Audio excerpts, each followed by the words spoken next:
So, Kat, Hi, Doug. what we're about to do is some kind of experiment. I've had a couple ideas on some role-playing scenarios and games and systems that I wanted to try out, but the very nature of what I wanted to do was a unique kind of storytelling using a role-playing game for a solo player. Apparently, there's already a term for this in Dungeons & Dragons called a duet. Oh, And I like that. I like that a lot, too. I hadn't heard about that until, literally the day before yesterday. So apparently duets in D&D are a thing, but not, a big thing. There's a lot of stigma about one-player RPGs where you have a GM and one player. Where's the stigma come from? Is that sort of aggrandizing the way things are meant to be done, or? I'm not sure, really. I think a lot of it is holdover from back when Dungeons & Dragons and role-playing games in general were already stigmatized as being super nerdy. But at least you're with a group of people and at least you're being social. But when it's just two people, I can see how from an outside perspective, it's so the two of you just sort of go off in a room and you just talking characters, people until it's something well, yeah, but you're making a story here. That's how people write songs. Yeah, that's how people write anything, any stories and songs, like you say. But for some reason in role playing, it's always got this stigma to it. And another thing is that there's a difficulty for a lot of GMs who say the pacing is wonky and it's weird because it's this, and also for players they say if it's just me and the GM, it's am I just living in the GM's fan fiction and they're just going to do all this stuff? And that's a big danger too, but that's also a danger when you're playing with multiple people. Yeah. So not a lot of people apparently have really, I'm sure a lot of, in reality, the number wise, a lot of people have done it, but online when I was looking, people are either really shy about it, had mixed experiences with it. No one ever had a really positive experience outside of those who say a DM who was trying to get their spouse or loved one interested and warmed them up to it by playing a few rounds, leveled up their D&D character from levels 1 to 5, and then when they were up to level 5, then they would join the regular party. So that sounds like a great idea, actually. Yeah, and that does sound like a good idea. But outside of that and those types of things where it's introducing somebody to role-playing, which I think if you're introducing somebody to role-playing, starting them out, put them in a room with just you and them, I don't know if that's a great idea. It depends on the social dynamics. Yeah. But because we have such a good social dynamic, and we think in a lot of similar ways when it comes to being creative and storytelling, but we also differ in terms of what our specialties are, Yeah. I think this presented a really unique opportunity to what I was already considering doing as an experiment, and then including your energy into it could either make it a one-time thing that won't work for anyone else, or it could at least be a proof of concept for me that I can run a role-playing game for one player and still make it a living, breathing world that doesn't rely too much on the input of the other players. Right. And not that I felt that I was doing that too much, but there's so many things I wanted to try and do, and doing it as a one-player RPG gives a lot of freedom, but also with new restrictions that I haven't had. So Doug tells me, I want to play this one-person game, and I want you to make a normal person, a totally normal person. And what we're going to do, this game is going to be derivative of some kind of media property, but I can't tell you what it is, because if you know what it is, you're going to prepare for it. And the example that you gave me was Jurassic Park. Yeah, if I told you, hey, Kat, saddle up, we're going to play Jurassic Park, make a character. You'd be like, oh, I'm going to be a paleontologist, or I'm going to be a security guard expert, or I'm going to be ex-military, or I'm going to be whatever. I want to survive Jurassic Park. Right. But if I told you instead... That's not how you write a Jurassic Park movie. That's not how you... that's how some people write a Jurassic Park movie. Fucking asshole. But instead, I said, well, wouldn't it be better... I'm saying to myself... Okay, that's not how you write a good Jurassic Park movie, of which there's only one. Right. So instead, if I said, hey, Kat, I want you to write a normal person, and I'll tell you what eventually you're going to go on, a contemporary story. And then I say, hey, you want a free vacation and you want a trip on a cruise ship down to Costa Rica. Yeah. And you're on this cruise ship and everything is grand and wonderful. And all of a sudden a storm hits and you're thrown overboard and the ship probably sinks, but you don't even know because you wake up washed on an island and it's this tropical island and you must be in the Pacific because you don't remember how you got here. You remember there was a storm. Oh, great. I'm playing the Castaway RPG. Yeah. But then you keep walking in further and you see signs of civilization. You see a small shack that has electrical stuff inside, a fuse box, but it's all been overgrown. Oh, great. I'm playing the Lost RPG. Yeah. But then you find a Jeep And then you, like a Jeep Wrangler, and you go over it. It looks like it's been here for like 20 years or 30 years. And there's like a bunch of dust and stuff and vines growing over it. And as you pull the vines away and you wipe the mud off the side of the door, you see a logo of a skeleton of a Tyrannosaurus over the words Jurassic Park. Oh, no, I'm playing a Jurassic Park RPG, which should be a good thing, but I know how ill-equipped I am for this. Exactly. But you get that sense of dread of, oh my fucking God. Like the real you, the meta you goes, oh no. Even if the character in game may not even fully comprehend the danger that they're in. Therefore, you are now emotionally prepared to survive a badass Jurassic Park story or die trying. Yeah. So that was the example I gave. And I said, so this is another scenario where you are an average person who's going to be put into possibly some extraordinary circumstance. So I've told you nothing. Yeah. You know, and I've hoped that I haven't let anything slip Not on in the stuff. least. I have legitimately no clue what we're doing. Yeah. But that's part of the point of, can we create a story and an experience where you're going in completely blind, but yet you'll have a reward on the other end of this, that, you know, something.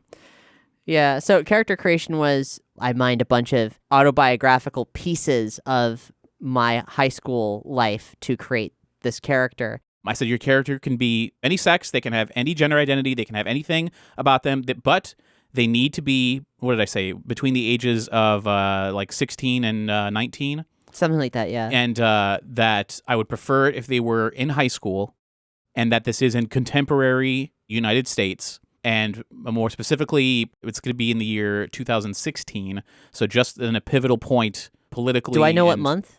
Yeah, I'll tell you when we begin. Okay. And at the same time, this isn't our world, but it's a world that is very similar to ours. So there will be like little differences, but the differences aren't really important. And Right. if something does come up that is important, I'll reveal it to you. There's other things about the town. Well, tell us a little bit about your character before we launch into it. Her name's Kate Richie. When she writes it, it's spelled the letter K and the number 8. She's a junior in high school. She's 17 years old, and she's a photographer. She is generally kind of like known as an eccentric weirdo around the high school. She deals with the arts department, what there is. This is not an artistic town. This is not a town with a lot of culture. Kate recognizes that and is sort of like just waiting to get out some way, somehow. But she does have a pretty substantial photographic eye that has allowed her to perceive the weird, sterile surroundings of where she lives through a lens that other people don't have. She didn't want to be in journalism, but because she's a photographer, that's where she ended up getting sort of sorted. And once she was there, she ended up eventually, didn't take long, becoming a journalist in addition to photography. She mostly has fun with it because she hates writing about school stuff. She wants to write about like more interesting things, and is sort of feeling that out, filling out the experience of being a kid whose parents are divorced, who's left alone most of the time, who has a good friend group, who's queer and is trying to figure that out, and who is like, because of her talents and the eccentric way that she sort of presents herself, which isn't to say it's particularly strange, it's just like sort of unabashed and notably different and doesn't take shit from anybody. She's about to be a senior. She's going to leave. The world feels like her oyster. Her tiny world is always new and different, but at the same time, there's a kind of security in the sorts of adventures she'll have. And a bit about the town that you grew up in here. Before Kate was born, it was known as a kind of really shitty town. But with the .com boom in the 90s and technology coming in, there was a small little cultural revolution in this town where a lot of the crime and the drugs and stuff had been swept out. And instead, basically, the town sold out. It just sold out what space it did have, and it made a lot of tax benefits to any tech companies that wanted to come in. So it became like a small Silicon Valley kind of carbon copy of trying to be the place where Amazon would be made. You know, it wanted to be all these things. And to a certain extent, it did succeed in that. But instead of it being like, you know, Amazon or eBay or that kind of thing, it mostly got bought up by security firms and things like that. So sort of the darker side of technology.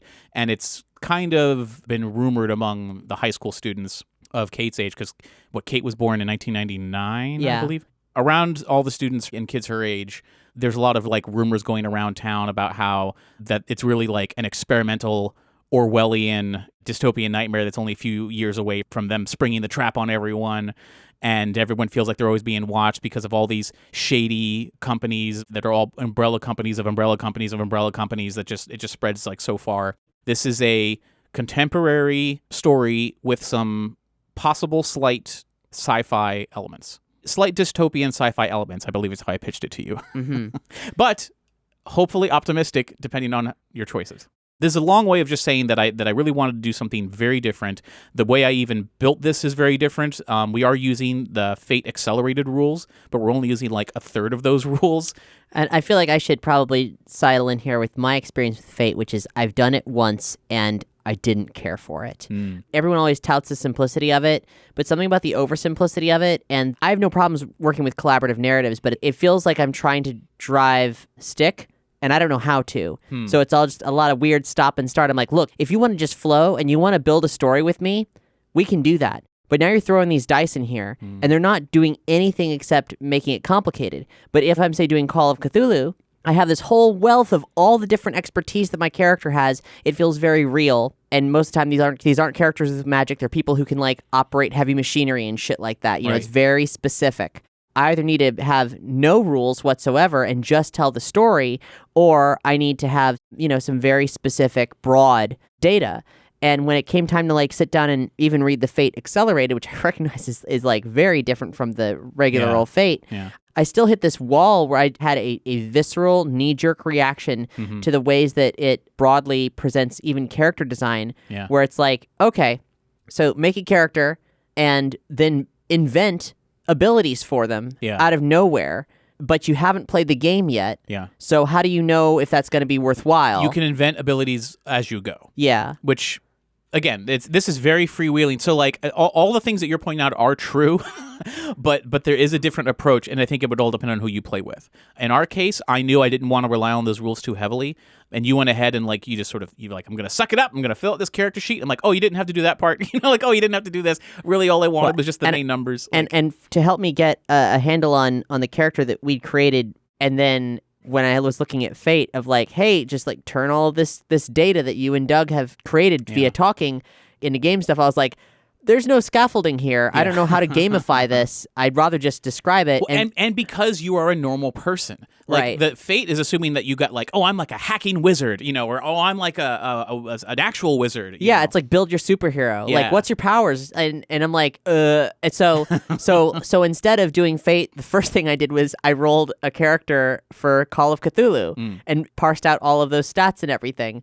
And then I did the Fate thing because I was like, okay, I've got my structure now. I feel grounded. So let me now then like cram all of this hard data into this abstract data that is the Fate system. But then at the end of the day, it doesn't even matter because we're just telling a collaborative story via whatever the hell you've got worked up here. Yeah. And again, because this is so experimental in nature, and I've obviously never played with anyone else before, I don't know how many dice rolls I'm going to ask from you.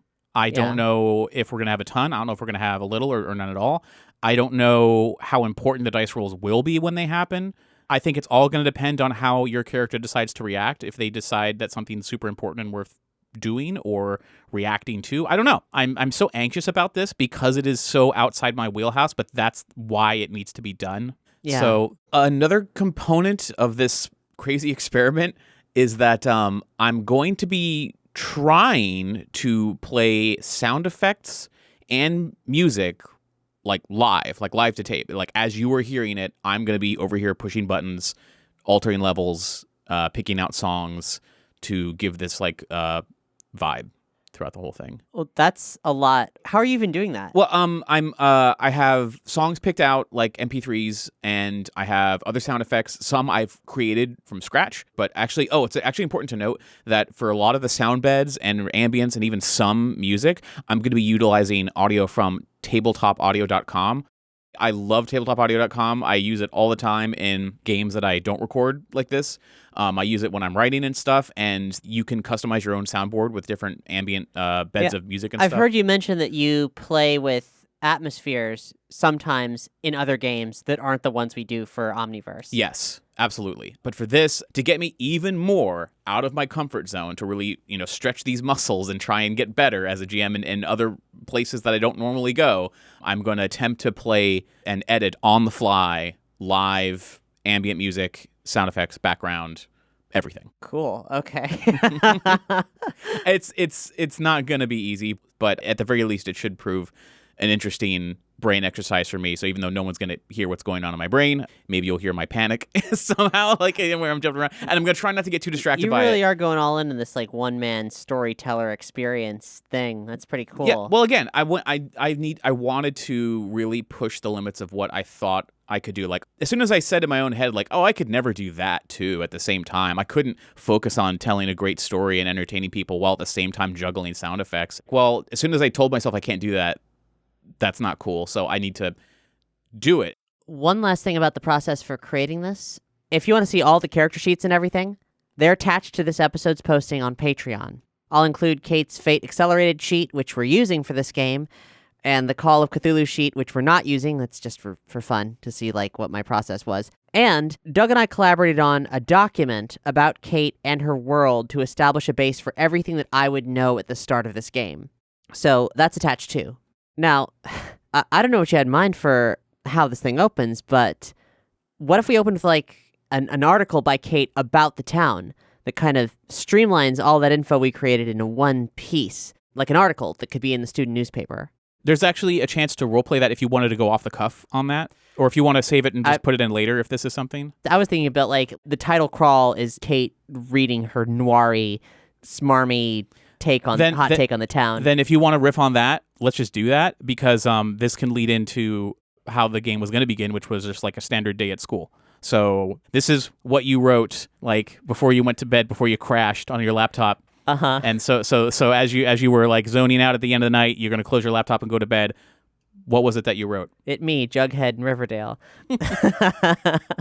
So if you want to get the scoop from Kate about the sordid things happening in her hometown and get this adventure started, we'll see you in episode 1 of Kate Was Here.